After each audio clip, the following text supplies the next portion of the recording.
Hi friends, welcome back to the channel. ఈ రోజు మనం ఈ వీడియోలో రియల్మీ నార్జో 70 టర్బో ఈ మొబైల్ గురించి కంప్లీట్ రివ్యూ మాట్లాడుకుందాం. దీన్ని నేను కొన్ని రోజుల నుండి యూస్ చేస్తున్నా. నాకు చాలా పాజిటివ్ ఒపీనియన్ ఉంది ఈ ఫోన్ మీద. దానికి రీజన్ ప్రైసింగ్. వీళ్ళు 15,000 రూపాయల ప్రైస్ పాయింట్లో, అంటే ఏ కార్డ్ ఆఫర్స్ ఏమీ లేకుండా కూపన్ ఇచ్చేస్తున్నారు. ఆ కూపన్ మీద మనం కొనుక్కుంటే 15,000కి వచ్చేస్తుంది. 15,000లో మాత్రం ఖచ్చితంగా పర్చేస్ చేసుకోవచ్చు. సెగ్మెంట్ లో ఉన్న 15,000లో వచ్చే అన్ని ఫోన్స్ తో కంపేర్ చేసి ఇది కొంచెం బెటర్ గానే ఉంది. అన్ని డిపార్ట్మెంట్ స్టిక్ చేస్తున్నట్లు అనిపించింది. అండ్ 17,000 ప్రైస్ పాయింట్, అంటే దీని యాక్చువల్ ప్రైస్ 6GB 128GB తీసుకొచ్చారు. అక్కడ ఈ ఫోన్ కొనొచ్చా లేదా అన్ని డిపార్ట్మెంట్స్ మీద ఒకసారి ఓవర్వ్యూ చూసుకొని వీడియో ఎండ్లో నేను వెర్డిక్ట్ రూపంలో మాట్లాడతా. మీరు కావాలనుకునే టైం లైన్ మీద టైం స్టాంప్స్ ఉన్నాయి, వాటి ద్వారా మీరు జంప్ చేసైనా మీకు నచ్చిన డిపార్ట్మెంట్స్ దగ్గర వీడియో చూడండి. అండ్ ఈ ఫోన్ నాకు ఏ బ్రాండ్ పంపించింది కాదు, నాకు నేను కొనుక్కొని రివ్యూ చేస్తున్నా. అమెజాన్ లో మీలాగే నేను కూడా ఆర్డర్ చేసి రివ్యూ చేస్తున్నా. రివ్యూ ఎలాగో అయిపోయింది కాబట్టి ఈ ఫోన్ ని మీలో ఎవరొకరు కొనుక్కోవచ్చు. Instagram ID Tarun Telugu tech same name ఉంటుంది. ఒకసారి నాకు మెసేజ్ చేయండి. 15,000 కంటే తక్కువగా అమ్మేస్తాను. ఆ ప్రైస్ లో అయితే ఖచ్చితంగా కన్సిడర్ చేయొచ్చు. 17, 18 అనే మాట తర్వాత మాట్లాడుకుందాం. 15 అంతకంటే తక్కువ ఖచ్చితంగా కన్సిడర్ చేసుకోవచ్చు. సో ఒకవేళ ఇంట్రెస్ట్ ఉంటే మెసేజ్ చేయండి ఇన్స్టాగ్రామ్ లో, నేను మీకు కొరియర్ చేస్తాను. ఇంకా రివ్యూ ఫస్ట్ మనం బాక్స్ కంటెంట్స్ దగ్గర నుంచి మొదలు పెట్టుకుందాం. ఎవ్రీథింగ్ బాక్స్ కంటెంట్స్ మొత్తం వస్తున్నాయి. క్లియర్ కేస్ ఒకటి వస్తుంది, చార్జర్ వస్తుంది,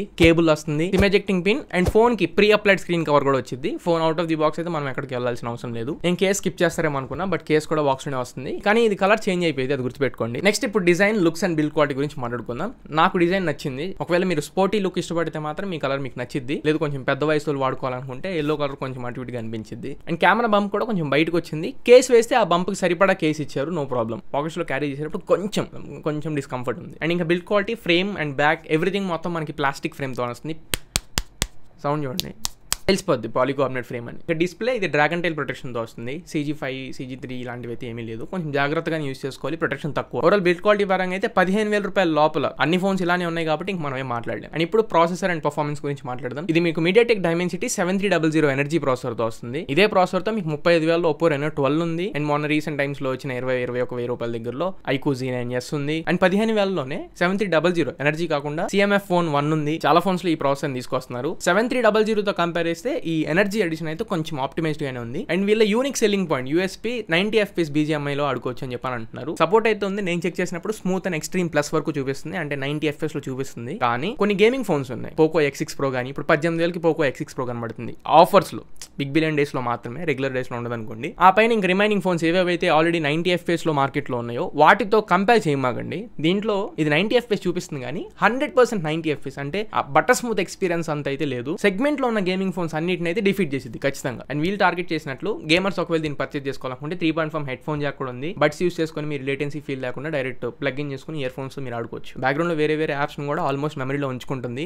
ఈవెన్ BGMI కూడా ఎక్కువ టైం వదిలేస్తే ఉంచుకోవట్లేదు, కానీ మనం రెగ్యులర్ గా యూస్ చేసుకునే యాప్స్ మధ్యలో నుంచి BGMI అవి స్విచ్ అవ్వాలనుకుంటే రీసెంట్స్ లో కూడా ఉంచుకుంటుంది. ఎప్పుడన్నా ఒకసారి 100కి 5 to 10% అప్పుడు మాత్రం కొంచెం స్ట్రక్ అయినట్లు అనిపిస్తుంది, అంటే ఒక చిన్న జర్క్ వచ్చినట్టు అనిపించింది. సేమ్ ఇలానే నాకు CMF Phone 1 లోనూ అనిపించింది. ఇంకా Moto G85 వీటి గురించి అయితే చెప్పకర్లా, గేమింగ్ కావాల్సిన సెట్ అవ్వవు. కాకపోతే ఒకటి క్లియర్ గా ఉన్నా ఖచ్చితంగా మీకు జస్టిస్ చేసిద్ది. అండ్ హీటింగ్ కూడా థర్మల్స్ బ్యాలెన్సింగ్ అంతా బానే ఉంది. ఓవర్ హీట్ అవడం అయితే నేనేం అబ్జర్వ్ చేయలేదు. ఏసీలో ఆడాను, బయట ఆడాను. కెమెరాస్ కూడా అగ్రెసివ్ గా నేను ట్రెస్ చేస్తా. మొత్తం క్యాజువల్ వార్మ్నెస్ నేను అబ్జర్వ్ చేశాను, కానీ ఎక్సెసివ్ హీట్ అయితే నేను అబ్జర్వ్ చేయలేదు. థర్మల్స్ అయితే మాత్రం ఫోన్ లో బాగున్నాయి, హీటింగ్ ఇష్యూస్ అయితే ఏం లేవు. కానీ నా సజెషన్ అయితే ఇప్పుడు ఎలాగో కార్డ్ ఆఫర్స్ అవన్నీ కలుపుకొని ఆఫర్స్ లో iQOO Z9 వస్తుంది. అది 7200 ప్రాసెసర్ తో వచ్చింది. దీనికంటే ఫార్ బెటర్ ప్రాసెసర్. అది 90 FPS ఉండదు, కానీ గేమింగ్ అయితే బాగుంది ఆ ఫోన్ లో. నేను Antutu రన్ చేయలేకపోయా, ఎందుకంటే Antutu యాప్ అసలు ఇన్స్టాల్ అవ్వట్లేదు. వాళ్ళ వెబ్సైట్ ప్రాబ్లం, అది Antutu ప్రాబ్లం, ఫోన్ ప్రాబ్లం కాదు. CPU థ్రాటిల్ టెస్ట్ చేశాను, 72% దగ్గర మనకి థ్రాటిల్ అయింది. గతంలో కూడా నాకు ఈ ప్రాసెసర్ తో సేమ్ ఎక్స్పీరియన్స్, 70-75 మధ్యలోనే థ్రాటిల్ అవుతూ ఉంటుంది. మనం ఖచ్చితంగా సాటిస్ఫై చేసిద్ది. Day to day general activities అయితే ఏమీ ఇబ్బంది పెట్టదు. అండ్ ఇప్పుడు RAM and ROM కాన్ఫిగరేషన్, ఇది 6GB 128GB బేస్ వేరియంట్ తో వస్తుంది.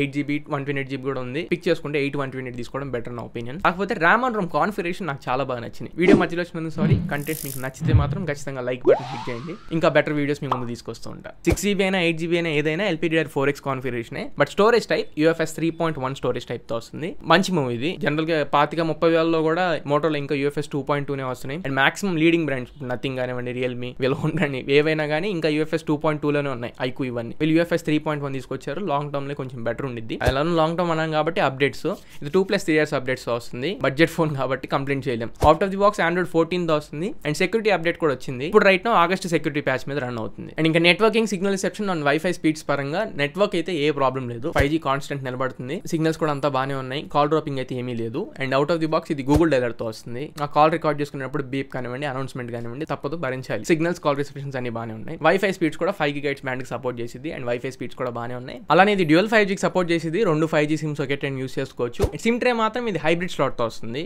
కావాలనుకుంటే మెమరీ కార్డ్ అయినా యూస్ చేసుకోవచ్చు. అయితే 2 సిమ్లు అన్న వాడుకోవాలి, లేదా ఒక సిమ్ ఒక మెమరీ కార్డ్ అయినా వాడుకోవచ్చు. అండ్ ఇంకా NFC బ్లాస్ట్ ఎక్స్పెక్ట్ చేయమాకండి, 2 లేవు, NFC ఇక్కడ రాదు. ఇప్పుడు డిస్ప్లే గురించి మాట్లాడుకుందాం. నాకు ఈ ఫోన్ లో బాగా నచ్చిన ఒక 3 పాయింట్స్ లో డిస్ప్లే ఒకటి. ఇందులో 6.67 ఇంచ్ OLED డిస్ప్లే తో వస్తుంది, 120 Hz రిఫ్రెష్ రేట్ సపోర్ట్ చేసింది, in display finger print sensor తో వస్తుంది. అండ్ పీక్ బ్రైట్నెస్ ని 2000 nits అయితే ఉన్నాయి. విజిబిలిటీ మీకు 2000 nits లో అయితే ఏమనిపించదు, డైలైట్ లో మీరు యూస్ చేసుకుంటున్నప్పుడు విజిబిలిటీ బాగానే ఉంటుంది. ఆ పీక్ బ్రైట్నెస్ నిట్స్ అంటే 2000 nits అన్నట్లయితే అనిపించదు. జనరల్ గా నాకు తెలిసి ఒక 1200 nits 1100 nits మనకి ఎక్స్పీరియన్స్ అవుతూ ఉంటాం. ఇది కట్ చేస్తే డిస్ప్లే ఎక్స్పీరియన్స్ మాత్రం నాకు చాలా బాగా నచ్చింది. 15,000లో డిస్ప్లే నాకు బాగా నచ్చిన ఫోన్స్ లో CMF Phone 1 ఒకటి ఉంటుంది. ఇందులో కూడా OLED డిస్ప్లేనే. OLED క్వాలిటీ కొంచెం బెటర్ ఉండిద్ది, కలర్స్ కొంచెం క్రిస్ప్ కనబడతాయి, షార్ప్ కనబడతాయి. ఇందులో కూడా సేమ్ అంతే. మీరు ఒకవేళ మల్టీమీడియా స్ట్రీమ్ చేసుకుంటున్నప్పుడు యూట్యూబ్ లో కావాలనుకుంటే HDR వీడియోస్ ప్లే అవుతున్నాయి అండ్ ప్రైమ్ వీడియోస్ లాంటివి స్ట్రీమ్ చేస్తే HD కంటెంట్ లో మీరు స్ట్రీమ్ చేసుకోవచ్చు. వైడ్ 1 L1 సపోర్ట్ కూడా ఉంది. ఓవరాల్ డిస్ప్లే ఎక్స్పీరియన్స్ అయితే నాకు బాగా నచ్చింది. అండ్ అన్లాకింగ్ స్పీడ్స్ కూడా బాగానే ఉన్నాయి, పెట్టిన వెంటనే యాక్యురేట్ గా తీసుకుంటుంది, ఆన్ టైం తీసుకుంటుంది. బట్ ఫేస్ అన్లాక్ మాత్రం పెట్టుకోమాకండి, అటువైపు అటెన్షన్ లేకపోయినా కానీ వెంటనే అన్లాక్ చేసేస్తుంది, మనం అటు ఐసైట్ ఇవ్వకపోయినా కానీ.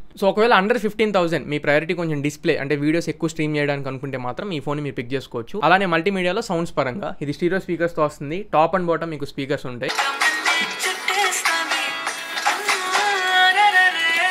ఇయర్ పీస్ నుంచి మీకు సౌండ్ రావట్లేదు, పైన స్పీకర్స్ ఉన్నాయి, అందులో నుంచి మీకు సౌండ్ వస్తుంది. సౌండ్ క్వాలిటీ అయితే పర్లేదు, బానే ఉంది, మరి తీసి పడేసినట్లయితే అనిపించట్లా, కాకపోతే ఇంకొంచెం క్లియర్ ఉంటే బాగుండేది. బట్ ఈ సెగ్మెంట్ లో స్టీరియో స్పీకర్స్ తో వస్తుంది, అది ఒక ప్లస్ పాయింట్. అండ్ ఇంకా డాల్బీ అట్మోస్ లాంటి ఫీచర్స్ అయితే ఏమీ లేవు. మీరు ఒకవేళ హెడ్ ఫోన్స్ యూస్ చేసినా డాల్బీ అట్మోస్ లేదు, కానీ 3.5 హెడ్ ఫోన్ జాక్ తో వస్తుంది. నేను ఇందాక ఆల్రెడీ చెప్పినట్టు, కావాలంటే ఇయర్ ఫోన్స్ అయితే మీరు యూస్ చేసుకోవచ్చు. అండ్ ఇప్పుడు కెమెరాస్ గురించి మాట్లాడదాం, నా ఫేవరెట్ డిపార్ట్మెంట్. దీంట్లో రేర్ సైడ్ మీకు డ్యూయల్ కెమెరా సెటప్ తో వస్తుంది, వెనక మొత్తం మీకు బ్లఫ్ ట్రిపుల్ కెమెరా సెటప్ లాగా చూపిస్తున్నారు, కానీ ఒక కెమెరా డమ్మీ, ఓన్లీ 2 కెమెరాసే. Primary camera 50 megapixel camera, omni vision sensor వస్తుంది. ఆప్టికల్ ఇమేజ్ స్టెబిలైజేషన్ లాంటివి అయితే ఏమీ లేవు, ఎలక్ట్రానిక్ గా స్టెబిలైజ్ చేసింది. వైడ్ యాంగిల్ సెన్సర్ అయితే ఏమీ లేదు, వైడ్ యాంగిల్ కెమెరా ఇచ్చుంటే బాగుండేది అనిపించింది. అండ్ ఫ్రంట్ ఇది 16 మెగాపిక్సెల్ కెమెరాతో వస్తుంది, పర్లేదు, కాకపోతే ఎక్కువ ఎక్స్పెక్టేషన్స్ పెట్టుకోమాకండి ఫ్రంట్ కెమెరా మీద. రేర్ సైడ్ కెమెరా యూస్ చేసుకుని 4K 30 FPS లో మాక్సిమం మీరు వీడియోస్ రికార్డ్ చేసుకోవచ్చు. అండ్ ఫ్రంట్ కెమెరా యూస్ చేసి మాక్సిమం 1080p 30 FPS వరకే, 1080p 60 కానీ 4K 30 కానీ ఫ్రంట్ ఫేసింగ్ కెమెరాకి లేవు. ఒకసారి వీడియో శాంపిల్స్ వేస్తున్నాను, చెక్ చేయండి. మీ నార్జో 70 టర్బో నుంచి రికార్డ్ చేస్తున్నా, రేర్ సైడ్ కెమెరా యూస్ చేసి రికార్డ్ చేస్తున్నా, 4K 30 FPS లో డే లైట్ లో రికార్డ్ అవుతుంది.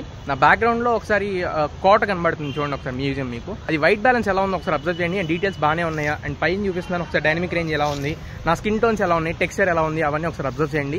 డే లైట్ లో కనుక మీరు 4K 30 FPS శాంపిల్ తీసుకోవాలనుకుంటే నా చెయ్యి ఎంత డిస్టెన్స్ ఉందో అంత డిస్టెన్స్ లో పెట్టి వీడియో రికార్డ్ చేస్తున్నా, ఇంత ఫీల్డ్ ఆఫ్ వ్యూలో మీరు వీడియోస్ రికార్డ్ చేసుకోవచ్చు. వీడియో రియల్మీ నార్జో 70 టర్బో నుంచి రికార్డ్ చేస్తున్నా, ఫ్రంట్ ఫేసింగ్ కెమెరా యూస్ చేసి రికార్డ్ చేస్తున్నాను. 1080p 30 FPS వరకు మాత్రమే మనం ఫ్రంట్ ఫేసింగ్ కెమెరా యూస్ చేసి రికార్డ్ చేసుకోవచ్చు. 1080p 60 FPS కానీ 4K ఆప్షన్ కానీ ఫ్రంట్ ఫేసింగ్ కెమెరాకి లేదు. బ్యాక్గ్రౌండ్ లో ఒకసారి చెక్ చేయండి, నా వేల్ దగ్గర మొత్తం బ్రైట్ అయిపోతుంది, వైట్ కలర్ వచ్చేస్తుంది. So white balance front facing కెమెరాకి ఆ HDR టోనింగ్ అదంతా ప్రాపర్ లేదని అనిపిస్తుంది. నడుస్తున్నాను, స్టెబిలైజేషన్ చెక్ చేసుకోండి, నా స్కిన్ టోన్స్ ఎలా ఉన్నాయి, నా స్కిన్ డీటెయిల్స్ ఎలా ఉన్నాయి ఒకసారి అబ్జర్వ్ చేయండి. కెమెరా శాంపిల్స్ గురించి మాట్లాడితే డే లైట్ లో మాత్రం రేర్ సైడ్ కెమెరా మంచి పర్ఫార్మెన్స్ చేస్తుంది. నాకు ఒక 17,000 18,000 ప్రైస్ లో వచ్చే ఫోన్ కి ఎలా అయితే వస్తాయో ఆ రకంగా వచ్చినట్లు అనిపించింది. డీటెయిల్స్ అన్ని బాగానే ఉన్నాయి, ఈవెన్ బొకే షాట్స్ తీసుకుంటున్నప్పుడు కూడా బ్యాక్గ్రౌండ్ డెప్త్ అయితే బాగానే తీసుకుంటుంది. కాకపోతే ఎడ్జ్ డిటెక్షన్ ఆన్ పాయింట్ లేదు, 100% ఎడ్జ్ డిటెక్షన్ క్లియర్ గా ఉన్నట్లయితే అనిపించట్లా. అక్కడక్కడ హెయిర్ దగ్గర కానివ్వండి, షర్ట్ దగ్గర కానివ్వండి కొంచెం మిస్ చేస్తుంది. కాకపోతే ఓవరాల్ ఫోటో అయితే బాగానే ఉంటుంది. ఈవెన్ డీటెయిల్స్ అన్ని బాగానే ఉన్నాయి, కలర్స్ అన్ని కూడా బాగానే ఉన్నాయి. మరీ టూ సాచురేట్ చేయడం కానీ, HDR బ్యాలెన్స్ చేసుకోవడం కానివ్వండి, HDR మోడ్ లో పెట్టుకున్నప్పుడు అన్ని కొంచెం నార్మల్ గానే ఉన్నాయి. కెమెరాస్ కి అయితే rare side camera day light లో అయితే దీన్ని సజెస్ట్ చేయొచ్చు. అదే front facing camera day light లో ఇంకొంచెం ఇంప్రూవ్ చేయొచ్చు అన్నట్లు అనిపించింది.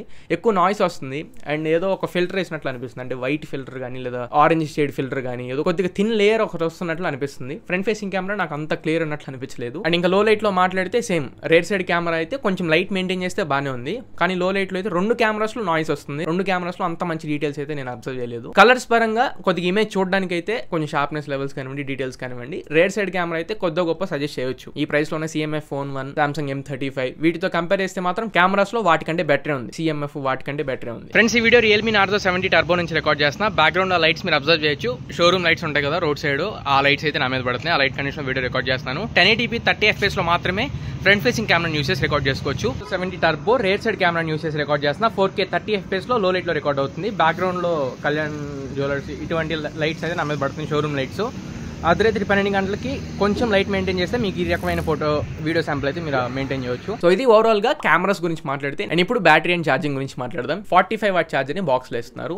ఈ ఛార్జర్ యూస్ చేసి 0 to 100% ఛార్జ్ చేస్తున్నప్పుడు నాకు 1.5 hour దాకా అయితే పట్టేసింది. 33 వాట్ ఛార్జ్ అన్నట్టు అనిపించింది, కానీ 45 వాట్ లాగా అయితే అనిపించలేదు. ఇంకొంచెం బెటర్ ఫాస్ట్ ఛార్జింగ్ ఉంటే బాగుండేది. కానీ బెస్ట్ పార్ట్ నాకు డిస్ప్లే తర్వాత బాగా నచ్చింది మళ్ళీ బ్యాటరీనే. 1 full వర్కింగ్ డే ఖచ్చితంగా మనం యూస్ చేసుకోవచ్చు. బ్రైట్నెస్ ఫుల్ లో పెట్టుకోండి, కెమెరాస్ అవి యూస్ చేసుకుంటుండండి. అప్పుడప్పుడు నేను BGMI గేమ్స్ అవి గేమింగ్ టెస్ట్ లో అవి కూడా చేస్తున్నా. ఇంకా ఛార్జింగ్ 35% అబోనే ఉంది. ఒకవేళ బ్యాటరీ మీ ఎక్కువ కన్సర్న్ అనుకుని బ్యాటరీ ప్రయారిటీ ఇచ్చే వాళ్ళైనా కానీ ఒక ఫుల్ వర్కింగ్ అయితే ఖచ్చితంగా వచ్చింది. బ్యాటరీ ఆప్టిమైజేషన్ అయితే బాగుంది, బ్యాటరీ స్టాండ్ బై కూడా బాగా వస్తుంది. అండ్ ఇప్పుడు UI గురించి మాట్లాడదాం. UI లో కొన్ని బగ్స్ ఉన్నాయి. ఫోన్ అక్కడ స్ట్రక్ అయినట్టు ఫీల్ వస్తుందని చెప్పాను కదా. రీసెంట్స్ లో ఉన్న యాప్ ఎప్పుడన్నా ఓపెన్ చేసినప్పుడు కూడా ఒక చిన్న జర్క్ ఇచ్చి ఓపెన్ అవుతుంది. అలాంటివి చిన్న బగ్స్ ఉన్నాయి. అవి సాఫ్ట్వేర్ అప్డేట్ లో ఫిక్స్ చేయాలి. కానీ నిన్న వచ్చిన సెక్యూరిటీ అప్డేట్ లో అయితే వీళ్ళేమి అవి రోల్ అవుట్ చేసినట్టు అనిపించలేదు. అండ్ యాడ్స్ కూడా కొంచెం ఎక్కువగా వస్తున్నాయి. యాప్ మార్కెట్ నుండి హాట్ యాప్స్, హాట్ గేమ్స్, వీటి నుంచి నోటిఫికేషన్స్ పాపప్స్ వస్తూనే ఉన్నాయి. వాటిని డిజేబుల్ చేసుకోవాలి. మీరు ఫస్ట్ ఫోన్ సెటప్ చేసిన తర్వాత ఆ పనిలో ఉండండి. బ్లోట్వేర్ కూడా హెవీగా వస్తుంది. ప్రతి రోలో ఒక బ్లోట్వేర్ యాప్ కనబడుతుంది. మీరు ఫస్ట్ చేయాల్సిన పని ఆ బ్లోట్వేర్ మొత్తాన్ని క్లియర్ చేసుకొని ఆ నోటిఫికేషన్స్ మొత్తాన్ని టర్న్ ఆఫ్ చేసి పెట్టుకోండి. UI పరంగా అయితే కస్టమ్ ఫీచర్స్ అన్ని ఉన్నాయి. యాప్ లాక్ కానీ, ప్రైవేట్ సేఫ్ కానీ, హిడెన్ యాప్స్ కానివ్వండి, క్లోన్ యాప్స్ కానివ్వండి, డ్యూయల్ యాప్స్ కానీ అన్ని సపోర్ట్ ఉన్నాయి. కాకపోతే ఆ UI ఎక్స్పీరియన్స్ ఆ 15,000లో వచ్చే ఎక్స్పీరియన్స్ లానే అనిపిస్తుంది, కానీ కొంచెం బెటర్ ఉంటే బాగుంటుంది అనే ఫీల్ మీకు వస్తూనే ఉంటుంది. సో ఇది ఓవరాల్ గా ఈ ఫోన్ గురించి. ఫైనల్లీ ఒక ముక్కలో దీని గురించి ప్లస్ లేండి, మైనస్ లేండి దాని గురించి మాట్లాడుకుందాం. దీంట్లో ఫస్ట్ నాకు డిస్ప్లే బాగా నచ్చింది. 2 బ్యాటరీ కూడా బాగా నచ్చింది. 3 ఈ ప్రైస్ లో ఉండే రిమైనింగ్ ఫోన్స్ తో కంపేర్ చేస్తే కెమెరా కూడా ఇది కంపీట్ చేసిద్ది. కెమెరాస్ లో కూడా మనం పాయింట్ ఇవ్వచ్చు. అండ్ 4 డిజైన్ అండ్ బిల్డ్ కూడా నాకు బాగానే అనిపించింది. గేమింగ్ కి కొంచెం సూట్ అయ్యేలా అనిపించింది. అండ్ 3.5 హెడ్ ఫోన్ జాక్ కూడా ఉంది. అన్ని ఆస్పెక్ట్స్ లో ఈ 4 పాయింట్స్ నాకు కొంచెం పాజిటివ్ కార్నర్ లో అయితే ఉన్నాయి. ఇంకా కాన్స్ పరంగా మాట్లాడితే, ఒకటి UI లో కొన్ని ల్యాక్స్ కనబడుతున్నాయి అండ్ UI బగ్స్. వాటిని కొంచెం ఆప్టిమైజ్ చేసి నెక్స్ట్ అప్డేట్ లో రోల్ అవుట్ చేస్తే బెటర్. 2 పర్ఫార్మెన్స్ పరంగా ఇంకొంచెం ఆప్టిమైజ్ చేయొచ్చు. ఒకవేళ దీన్ని కూడా వీళ్ళ అప్డేట్స్ లో పుష్ చేస్తే బాగానే ఉంటుంది. 3 కెమెరాస్ లో లైట్ లో ఇంకొంచెం స్టేబుల్ కెమెరాస్ అయితే బాగుండిద్ది. దాన్ని కూడా వీళ్ళు రెక్టిఫై చేసుకుంటే బెటర్. ఈ 3 నేను ఏవైతే కాన్స్ చెప్పానో ఇవన్నీ సాఫ్ట్వేర్ అప్డేట్స్ లో ఫిక్స్ చేయగలిగినవే. సో పెద్దగా ఈ కాన్స్ ని మైండ్ లో పెట్టుకుని ఈ ఫోన్ ని పక్కకు తీయాలన్నట్లయితే ఏమీ లేవు. 15-16 వేలలో మాక్సిమం ఇవ్వాల్సిన ఫీచర్స్ అన్ని ఇచ్చేసారు కాబట్టి కంప్లైంట్ చేయడానికి ఏం లేదని నా ఒపీనియన్. ఇప్పుడు వెర్డిక్ట్ మాట్లాడదాం. 15,000కి ఈ ఫోన్ కన్సిడర్ చేయొచ్చు అని స్టార్టింగ్ లో చెప్పా. Actual price 6GB 128GB 17,000లో కొనొచ్చా. CMF phone one చూసి వీళ్ళు కూడా వాత పెట్టుకున్నట్లు అనిపించింది. ప్రైస్ తక్కువ తీసుకొచ్చేసేటప్పుడు ర్యామ్ దగ్గర కాంప్రమైజ్ అయిపోతున్నారు. ఇదే మైనస్ పాయింట్ కూడా. ఈ ప్రైస్ లో వీళ్ళు 8GB తీసుకొచ్చుంటే మాత్రం చాలా బాగుండేది. అన్ని డిపార్ట్మెంట్ స్టిక్ చేసిద్ది. ఫోన్ ఎంతైనా బాగుండవండి. 6GB ర్యామ్ అనగానే ఇంకా అక్కడ ఇంప్రెషన్ పోయింది చాలా మందికి. బేస్ వేరియంట్ తీసుకొస్తే 12-13 వేల రూపాయల పైన అన్ని ఫోన్స్ లో 8 128 తీసుకొచ్చేస్తే బాగుంటుంది. 6GB వేరియంట్ 17,000 అయితే కరెక్ట్ కాదు. మాక్సిమం 15,000 6GB వేరియంట్ కి పెట్టగలం. మీకు 17,000 పెట్టాలనుకుంటే 8GB 128GB ఒకవేళ 16-17 వస్తే కన్సిడర్ చేయండి, కానీ 6 128 మీరు 17,000 అయితే కన్సిడర్ చేయొద్దు. లాంగ్ టర్మ్ మీరు ఇబ్బంది పడతారు 6GB ర్యామ్ తీసుకుంటే. సో ఇది ఫ్రెండ్స్ ఓవరాల్ గా ఇవాల్టి మన వీడియో. ఈ వీడియో మీకు నచ్చింది అనుకుంటున్నా, ఖచ్చితంగా ఉపయోగపడింది అనుకుంటున్నా. ప్రతి పాయింట్ ని మీకు క్లియర్ గా డెలివర్ చేశాను అనుకుంటున్నా. ఈ వీడియో మీకు నచ్చితే ఖచ్చితంగా లైక్ చేయండి, మీ ఫ్రెండ్స్ అందరికీ షేర్ చేయండి. మళ్ళీ ఇంకొక మంచి వీడియోతో, మంచి క్వాలిటీ కంటెంట్తో మీ ముందు తిరిగి వస్తా. Until then this is your Tarun signing off now friends. Jai Hind.